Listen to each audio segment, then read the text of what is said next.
Luke 9. Sending out the 12. Now, when Yeshua called the 12 together, he gave them power and authority over all the demons and to heal diseases. He sent them out to proclaim the kingdom of God and to heal. And he said to them, "Take nothing for the journey, no walking stick, no travel bag, no bread, no money, nor even to have 2 shirts. Whatever house you enter, stay there and depart from there. And whoever does not receive you, when you leave that town, shake off the dust from your feet as a witness against them." So they went out and began traveling throughout the villages, proclaiming the good news and healing everywhere. Now Herod the Tetrarch heard all that was happening. He was very confused, because some were saying that John had been raised from the dead, but others that Elijah had appeared, and others that some prophet from among the ancients had arisen. But Herod said, "I beheaded John, but who is this about whom I hear such things?" And he kept trying to see him. A hungry crowd in a desolate place. When the emissaries returned, they described to Yeshua all they had done. Then he took them along and withdrew privately to a city named Bethsaida. But the crowds found out and followed him. So Yeshua welcomed them and began speaking to them about the kingdom of God and curing those in need of healing. Now the day began to wind down, and the 12 came and said to Yeshua, "Send the crowd away, so they might go into the nearby villages and countryside and find food and lodging, for we are in a desolate place here." But Yeshua said to them, "You give them something to eat." But they said, "We have no more than 5 loaves of bread and 2 fish, unless we go to buy food for all these people." For there were about 5,000 men.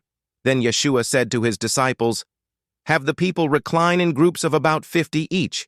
They did so, and all reclined. And he took the 5 loaves and the 2 fish, and looking up to heaven, he offered the bracha and broke them. And he kept giving them to the disciples to set before the crowd. Then they all ate and were satisfied. And what was left over was picked up, 12 baskets of the fragments. Secrets revealed to the disciples alone. Once, when Yeshua was praying alone and his disciples were near, he put a question to them, saying, "Who do the crowd say that I am?" They replied, "John the Immerser, but others Elijah, and others that some prophet from among the ancients has arisen." Then he said to them, "But who do you that say I am?" Then Peter answered and said, "The Messiah of God." But Yeshua warned them, and he ordered them not to tell this to anyone, saying, "The Son of Man must suffer many things, and be rejected by the elders and ruling Kohanim and Torah scholars, and be killed, and on the 3rd day be raised." Then Yeshua was saying to everyone, "If anyone wants to follow me, he must deny himself, take up his cross every day and follow me. For whoever wants to save his life will lose it, but whoever loses his life for my sake will save it. For what does it profit a man if he gains the whole world, but loses or forfeits himself? For whoever is ashamed of me and my words, the Son of Man will be ashamed of him when he comes in his glory and the glory of the Father and the holy angels. But I tell you truthfully, there are some standing here who will never taste death until they see the kingdom of God." Glorified on a mountain. About 8 days after these teachings, Yeshua took Peter, John, and Jacob with him and went up the mountain to pray. While he was praying, the appearance of his face changed, and his clothing flashed like white lightning. And behold, 2 men were talking with him, Moses and Elijah. Appearing in glory, they were speaking of Yeshua's departure, which was about to take place in Jerusalem. Now Peter and those with him were overcome with sleep. But when they awakened, they saw Yeshua's glory and the 2 men standing with him. And as they were leaving Yeshua, Peter said to him, "Master, it's good for us to be here. Let's make 3 sukkot, one for you, and one for Moses, and one for Elijah," not knowing what he was saying.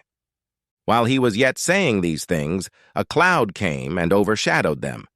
and they were afraid as they entered the cloud. Then a voice came out of the cloud, saying, "This is my son, the one I have chosen. Listen to him." And after the voice happened, Yeshua was found alone. They kept quiet and told no one in those days any of the things they had seen. Coming down from the mountaintop. On the next day as they came down from the mountain, a large crowd met Yeshua. Suddenly a man from the crowd shouted out loudly, saying, "Teacher, I'm begging you to look at my son, for he's my only child. You see, a spirit takes hold of him, and he immediately screams.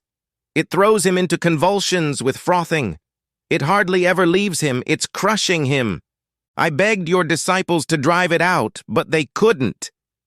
Then answering, Yeshua said, "O faithless and twisted generation, how long shall I be with you and put up with you? Bring your son here." And while the boy was still approaching Yeshua, the demon knocked him down to the ground and threw him into convulsions. But Yeshua rebuked the unclean spirit, healed the boy, and restored him to his father. And all were amazed at the mighty power of God. But as everyone was marveling at all he was doing, he said to his disciples, "Put these words into your ears. The Son of Man is about to be delivered into the hands of men." But they did not understand this statement. It was yet concealed from them, so they could not grasp it. And they were afraid to ask him about this statement. Now, a dispute began between the disciples as to who might be the greatest among them. But Yeshua, knowing the reasoning of their heart, took a child and set him by his side. He said to them, "Whoever welcomes this child in my name welcomes me, and whoever welcomes me welcomes the one who sent me. The one who is the least among all of you is the one who is great." John replied, "Master, we saw someone driving out demons in your name, and we tried to stop him because he doesn't follow along with us." Yeshua said to him, "Do not stop him, for he who is not against you is for you." Samaria turns Yeshua away. When the days were approaching for him to be taken up, Yeshua was determined to go up to Jerusalem.